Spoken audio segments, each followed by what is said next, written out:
Hi, everyone. Welcome to Curated by Becta's Big Night In number 23. Thanks so much for ordering this week and letting us be a part of a really special celebration at home. You went for the big meal, the really special meal, and we've got you covered. It's a rich meal, so I'm not going to lie, but it's going to be something very gratifying. And thanks for doing this at home and letting us into your home and for watching this video. It's actually a very simple meal to make. So why don't we go ahead and get started? I haven't done anything other than preheat the oven. I put some ice cubes in there because you're going to need it to steam the lovely torpedoes, the nat sourdough baguette we've got in there. You want to get your pan hot. I've got a cast iron pan, and you want to put your hood fan on because one of these videos I set the fire alarm off. 1 tablespoon per person of neutral oil. In my case, we've got grapeseed oil, and that is going to sear the steak really nicely. So speaking of the steak, we've cooked this sous vide already. Now the steaks will come either in sizes of 1, 2, or 3 people. In my case, it's 2.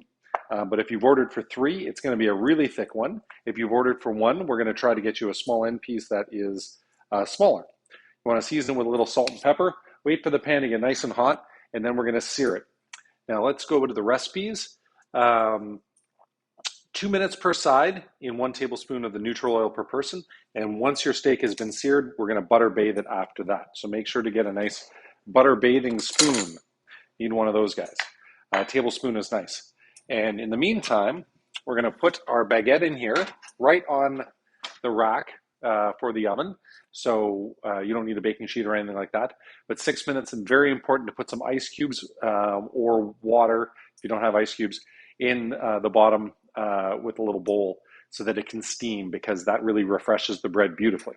Hey Google, set a timer for 6 minutes.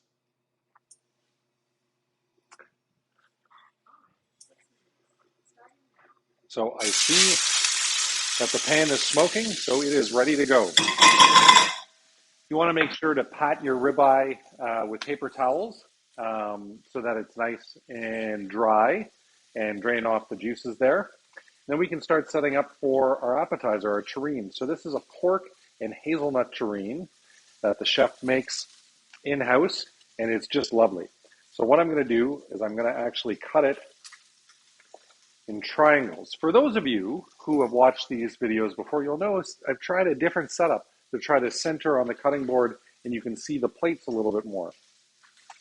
So we can alternate this nicely on the triangles. We've got some cornichon. Make sure to leave some room for the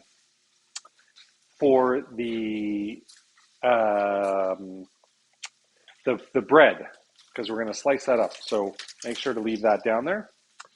And need a spoon for our shallot jam. You can drag your spoon through it a little bit, make it artistic. I'm glad I've got the hood fan on, because I bet you there's a little bit of smoke being thrown off by that guy. Let's see how our steak is doing. You want a nice sear on it. That's looking pretty good. Get your butter ready. So I've got my potatoes, aligot. Hope I'm getting that right. Aligot potatoes. And as soon as they are warm, you're going to toss the cheese in there. But we're pretty close, so I'm going to throw the butter in there. So 1 tablespoon per person. This is not for the lighthearted. It is a rich meal, and I hope you enjoy that. The white wine, by the way, is an amazing, very dry Gewürztraminer from Prince Edward County, and the winemaker is our very own Candice Badig, who is our general manager at Becta, and she makes these wines, and they're fantastic, beautiful with the country terrain. Lovely. Okay, so the steak is almost there, and we're going to use that pan afterwards with our veg. Let's see how we're doing with the potatoes. The butter is melting in there nicely.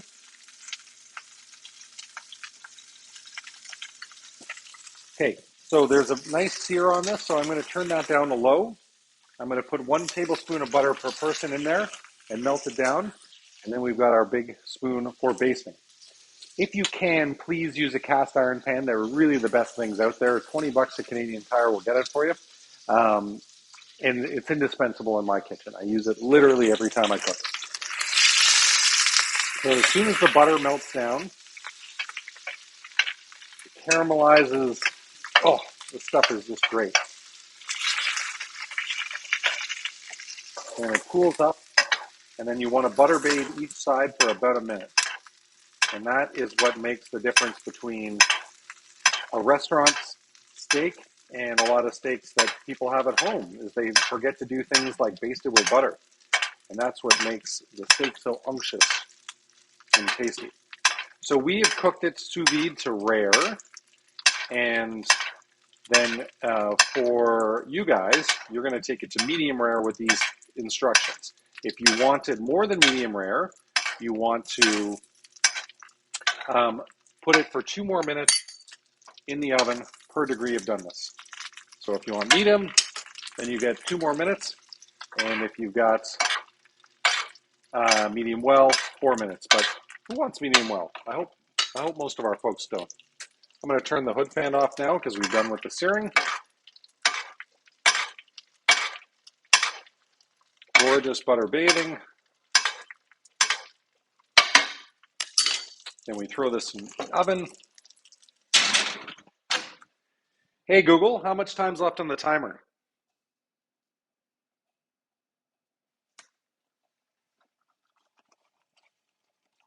Google's a little slow today. So it's going to come out about the same time as the bread, or a little bit after. So I'm looking here, and we've got about 2 more minutes for that. Okay, so the potatoes are now lovely, and we're going to throw in all this cheese. There's a lot of cheese curds here. We might send you a little bit less depending. That's why I test these recipes out ahead of time to make sure that they are perfect for you guys. It's a hard job, I know, but somebody has to do it. Okay, those cheese curds will get in there, and then they just make that cheesy potato deliciousness. All right.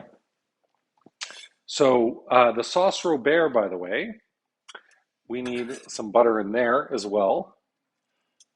So for 2 people, we're looking at 5 tablespoons of butter in total. So half a tablespoon per person, and that will just make that a little more luxurious. I can actually just bring that to the front now and turn the back one off. And that'll melt right in there. Actually, you know what? Hey Google, off. I forgot I actually need this pan. Again, because we're going to cook the vegetables in the fond, which is the combination of the beef fat and the butter that the beef is seared in or basted in. And that is going to be for your vegetables. So when the steak comes out, we're going to do that. But right now, let's take our bread out. It's going to be hot. So let it cool down just for a couple minutes. While we're doing that, well, that's cooling down before I slice it. Why don't we bring this guy over here and plate up our beautiful dessert. Now, just before I started filming, I pulled the tart out because it's better served cool. This is our rhubarb cheesecake, and it's got our candied walnuts and the ginger and rum jam. So I'm going to sprinkle the candied walnuts all around. And then grab a little spoon for our jam.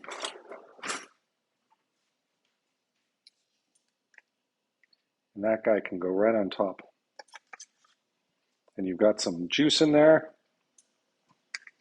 Make sure to get it all out there. Rhubarb is always the first thing in the spring for coming out.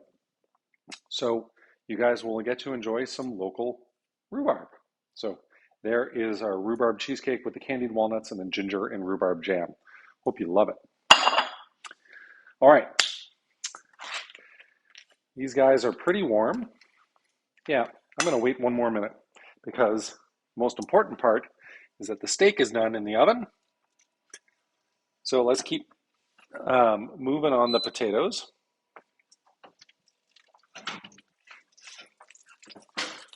Put that back on.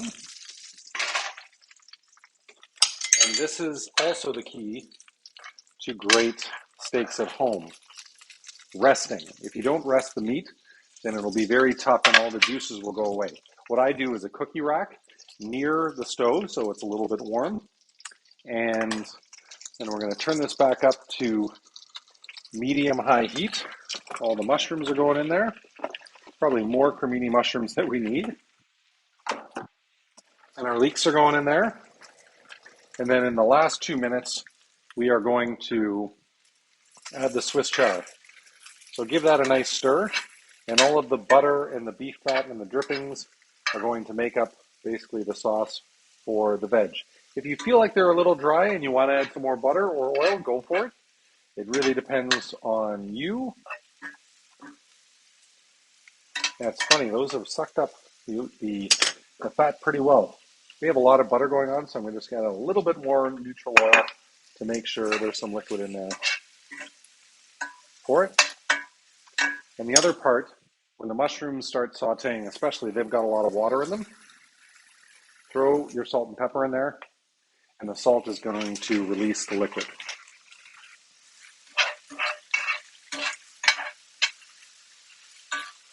And the Swiss chard will go in afterwards. Okay, so I bet these guys are cool enough. You can use a towel if it's too hot, but get a nice sharp knife and slice it as thin as you can.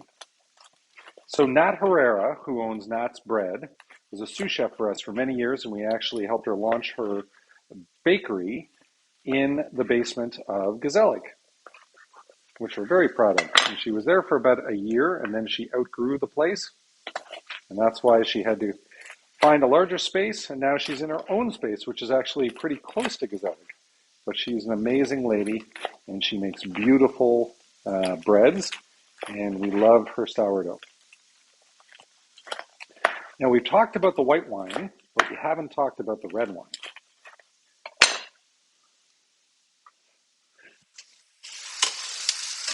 Don't use your hands to move this around because the pan is going to be very hot coming out of the oven. Okay, 1 more minute, we're going to add the Swiss chard. Make sure to keep the sauce stirring so it doesn't create a nice a crust on top. How are our potatoes doing? I'm going to turn up the heat a little bit. Make sure that it melts all in there.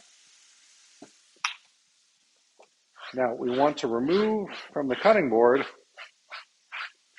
all of the crumbs because you don't want those on your steak. Okay, now for the picture as well, especially, I move the cornichon. They didn't give me enough cornichon. Usually they give me too much of stuff. I want some more green there, so I'm stealing the cornichon off my son's plate, and we'll give them back to him afterwards. So there is our pork and hazelnut terrine with Nat's baguette and the shallot jam and the cornichon. I know we're going to love it. Oh, put a little crusty salt on there. I can't believe I forgot that. It's been a busy day today. I'm going to make sure to add that to the instructions.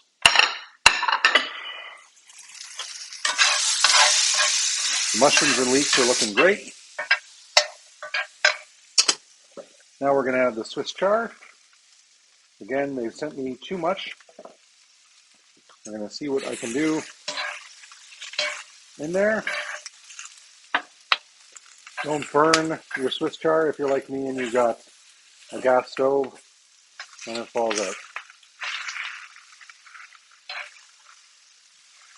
Once it gets mixed up in the mushrooms, the salt and pepper will take it. But Swiss chard is a little bitter. If you want to throw a little extra salt on there, not a problem. We leave it to you to have some creative license. Oh yeah, the red wine. I forgot about this. So I found this beautiful organic Bordeaux recently, and it's just delicious. So, Bordeaux Superior, Chateau La Motte de Berry. Young guy took over from his parents and turned it all organic. 100% Merlot, which is a grape that none of us drink anymore, but it is a main grape variety in the right bank of Bordeaux, Saint-Emilion and Pomerol.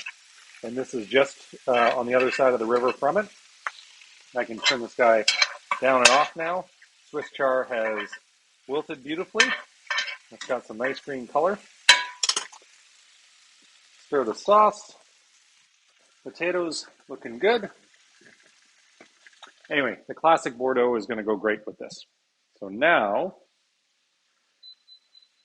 the pomme aligot. There's a lot of potato here. I'm going to scale back on the potato. That's a lot of potato. Not going to lie, nobody's going to eat that much potato.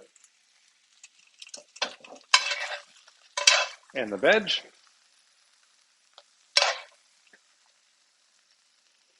Just on the side.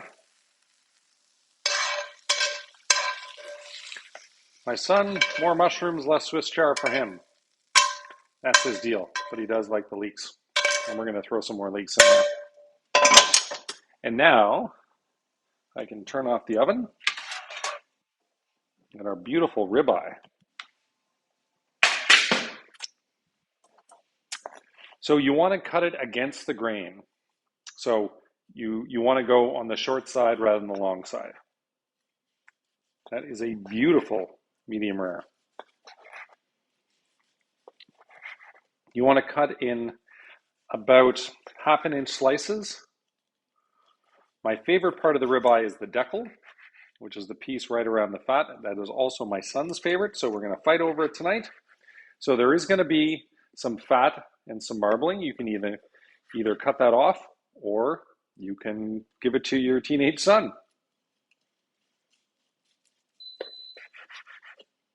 So there's going to be some gristle. That's what ribeyes are all about, and that is okay because that's where all the flavor comes from. All right.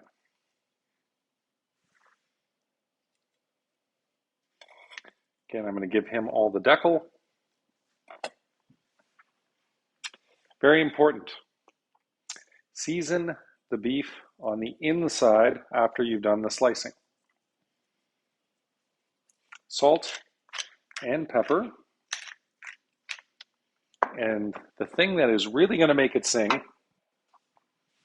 is this sauce Robert. So you're going to need one more spoon. We haven't dirtied a lot of dishes tonight, but a few spoons for sure. Now, this is what makes a great steak, and we're going to do it around the plate as well. The sauce Robert is a lovely demi-glaze, which is a reduction of bone marrow and beef stock, and then we put in some special things, including mustard, to make it the sauce Robert a little Dijon. And there we go, our beautiful seared ribeye steak with the cremini mushrooms, leeks, Swiss char, and the pomme aligot. I hope you love your meal. Thanks for ordering, thanks for watching, and I really hope we get to cook and curate for you again very soon. Please drop us a line if there is anything, any suggestions, anything that you want to say to us. We love the communication. We love connecting with our people. So have a great dinner, and thanks for letting us be a part of something really special at home. Cheers.